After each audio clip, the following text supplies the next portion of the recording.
By the end of 1966, American forces in Vietnam had grown to 385,000 men, plus another 60,000 sailors off Vietnam's shores.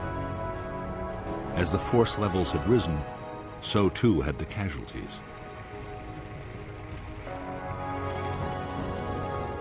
The year had seen more than 6,000 Americans killed and 30,000 wounded.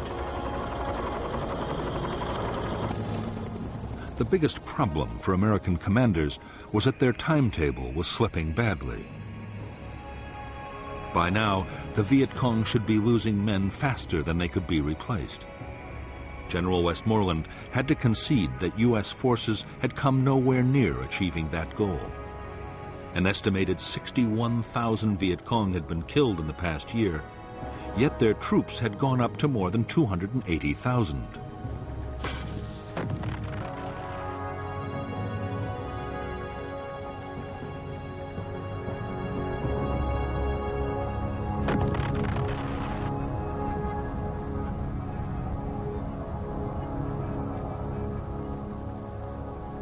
Part of the problem was that the American bombing campaign against North Vietnam and its supply routes to the south was still failing.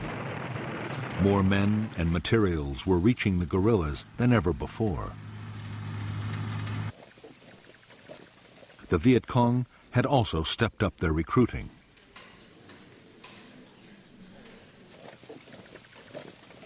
There was one cause for optimism on the American side.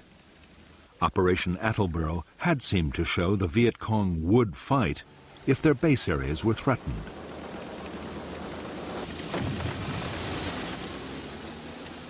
The latest plan was to go back into War Zone C with even greater forces. But first the Americans wanted to solve an immediate problem. The districts just in front of Saigon, the Iron Triangle and Cu Chi, were still major Viet Cong strongholds.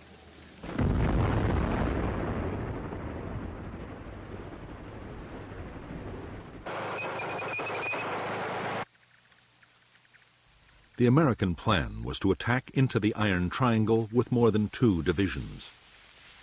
The guerrillas would be trapped in their own base areas and annihilated. At the same time, another attempt would be made to capture the Viet Cong Saigon military headquarters. The whole area would then be systematically destroyed.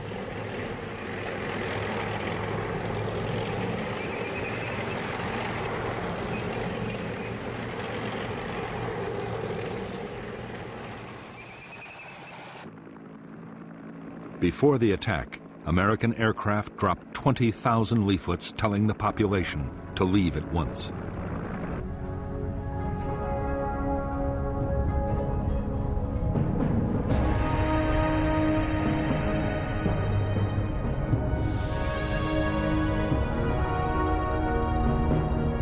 The Iron Triangle was an area of 60 square miles lying between the Saigon River and Route 13, with the village of Ben Suc on its western side. A major Viet Cong tunnel complex ran under the whole district. The 272nd Regiment of the NLF was operating there, along with 2 battalions of NLF Main Force, 2 independent NLF battalions, and the Phu Loi Battalion. But on the eve of the American offensive, most troops were withdrawn. Only local NLF companies were left to defend important installations. The American plan for Operation Cedar Falls was that the 25th Infantry Division and other units would occupy blocking positions on the western side of the Saigon River, forming an anvil. The 1st Division and the 173rd Airborne Brigade would assault from the north and the east, with a battalion landing at the village of Ben Suc. Meanwhile, the 11th Armored Cavalry Regiment would act as the hammer, smashing through the center of the triangle.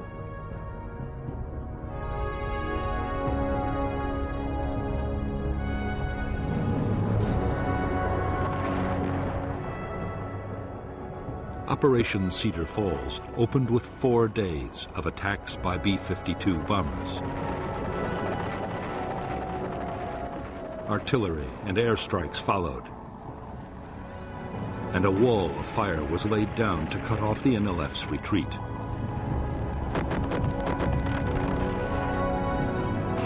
On January 8, 1967, 16,000 U.S.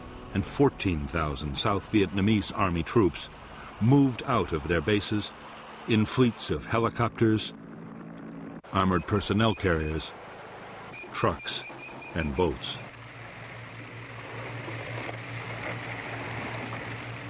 In the first hours of Operation Cedar Falls, the village of Ben Suk had been captured with barely a shot fired. The local company of 100 NLF fighters had been taken completely by surprise.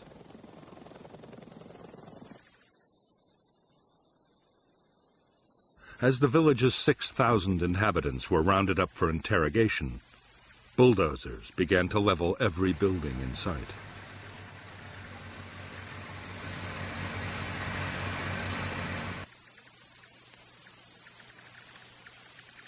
The American operation to smash the Iron Triangle lasted 19 days.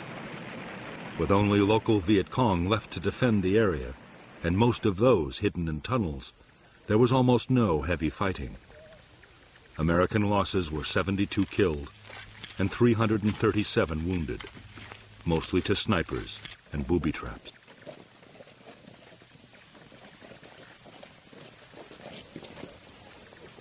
In Ben Suk and in the Tan Dien forest, the Americans uncovered dozens of tunnel entrances. By now, they were better prepared. Specialists, known as tunnel rats, had trained to go down tunnels and explore.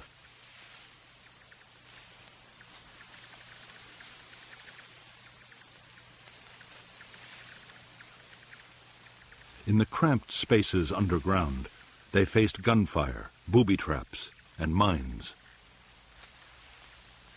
The problem was, there were only a handful of tunnel rats, and the complexes were enormous. Whenever tunnels were found, the Americans made determined efforts to destroy them. Demolition charges, explosive gas, and flooding were all tried. Riot control agents were pumped in to try and force the Viet Cong to come out.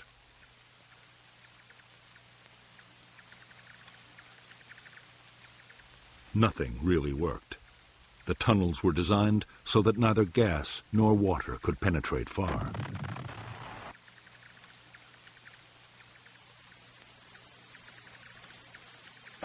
The Americans had discovered only a small number of the Viet Cong installations hidden in the Iron Triangle.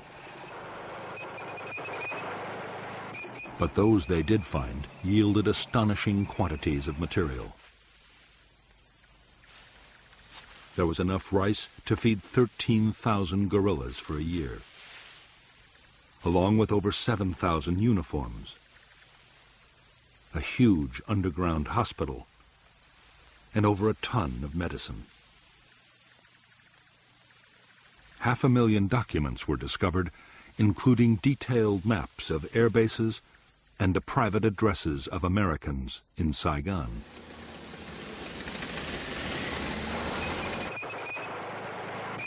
Some U.S. commanders immediately hailed Cedar Falls as a major success. Westmoreland was much more cautious. The main NLF military headquarters had not been found. Neither had any sizable enemy unit been brought to battle and destroyed. In the end, 720 Viet Cong had been killed for the loss of 72 Americans.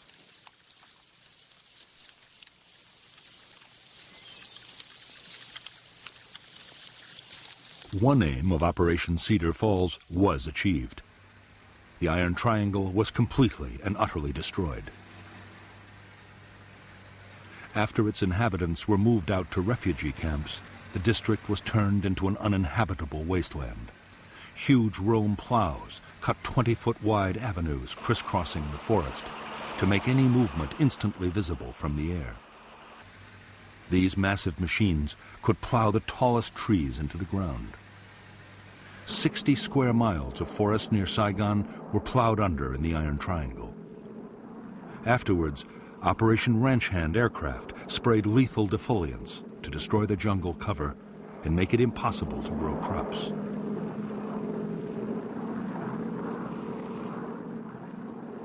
After the Americans had pulled out, almost the whole of the Iron Triangle was designated a free fire zone. Artillery or bombs could be rained down at will, and anyone that moved could be attacked from the air.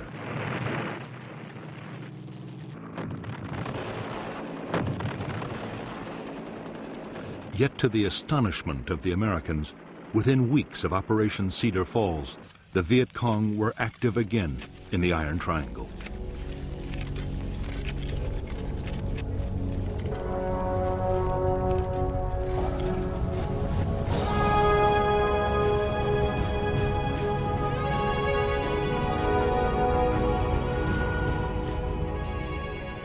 By mid-February 1967, American commanders had again turned their attention to War Zone C and the NLF's 9th Division.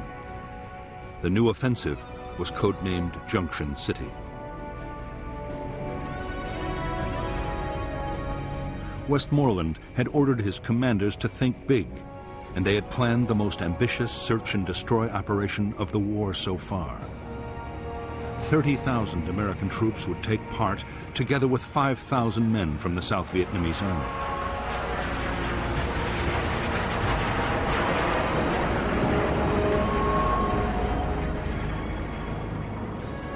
The main targets of Operation Junction City were the Viet Cong's biggest base areas and their main military headquarters for South Vietnam. This was known as the Central Office for South Vietnam, or COSVIN. However, COSVIN never existed as a place. In reality, the military and political leadership of the Viet Cong were always mobile.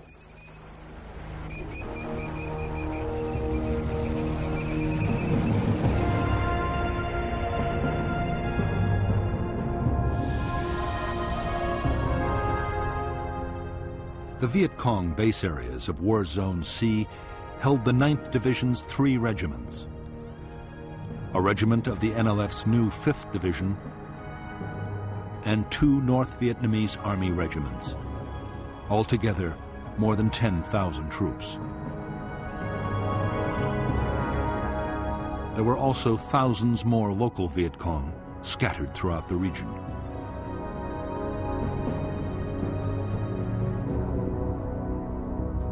Operation Junction City called for 2 American brigades to block the Viet Cong's escape to the west over the Cambodian border. 2 more would block to the east.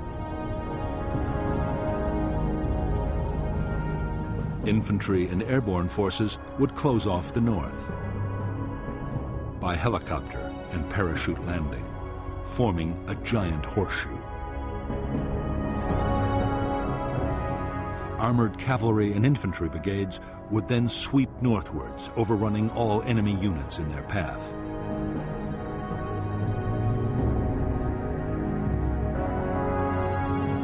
In the second phase of Junction City, a series of special forces camps would be built, along with a bridge over the Saigon River, and operations would shift to the east.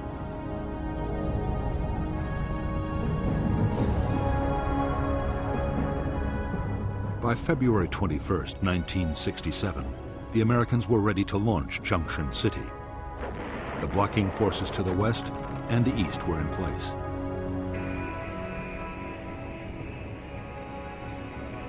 All that remained was to insert the northern force.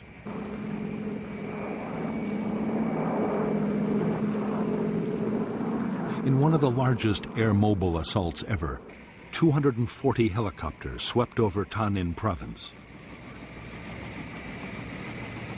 Fighter bombers and helicopter gunships hammered the landing zones.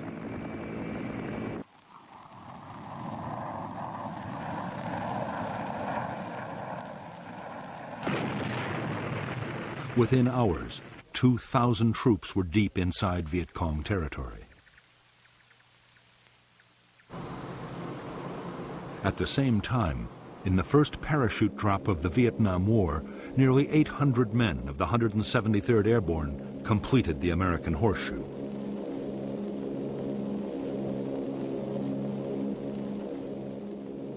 The day after the massed air-mobile landings, infantry and mechanized units began pushing north into the Horseshoe. The terrain was dense forest. The whole area was riddled with Viet Cong fortifications, tunnels, and bunkers.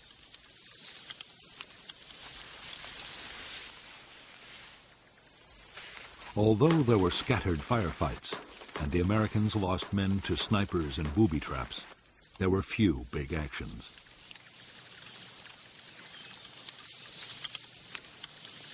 Often, guerrilla installations were found abandoned.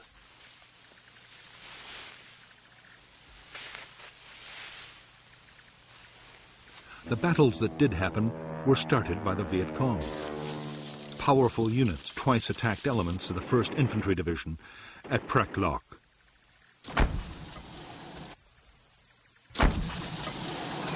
Furious American bombing and artillery fire drove off the assaults.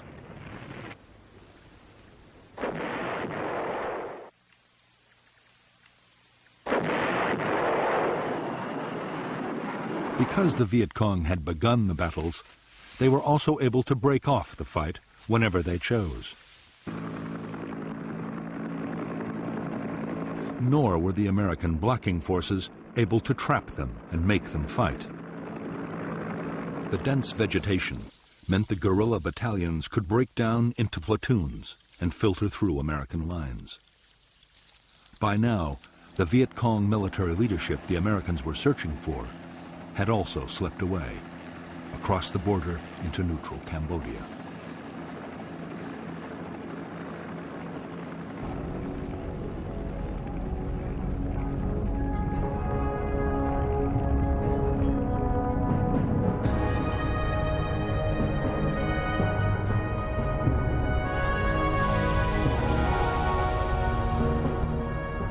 The second phase of Operation Junction City centered around the building of the Saigon River Bridge and the Special Forces camp at An Lac.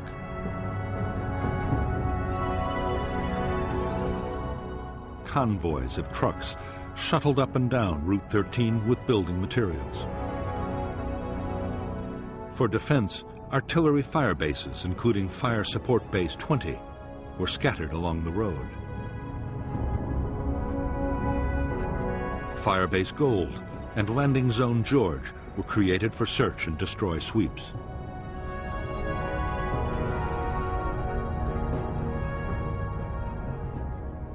Starting on the night of March 18, 1967, each of the 3 regiments of the NLF 9th Division attacked in full strength, 1,000 men at a time.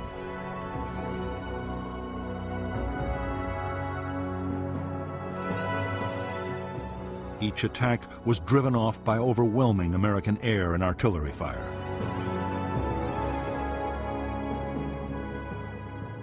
Viet Cong losses were heavy, but the regiments escaped complete destruction.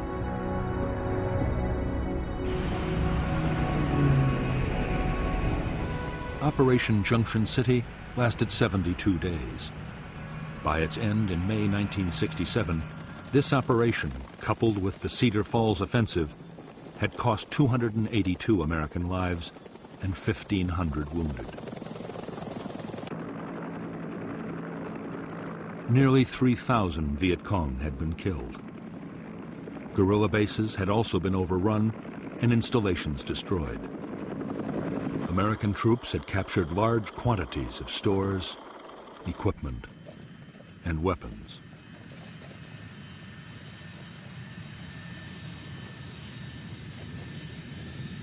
Although some American commanders hailed Junction City as a turning point in the war, the operation was barely over before doubts began to surface. Like Attleboro and Cedar Falls before it, Junction City had inflicted casualties, but there had been no great battles of annihilation. The Viet Cong's regiments were bruised, but still intact. Nor did the Americans or the South Vietnamese army have the forces to occupy the area indefinitely.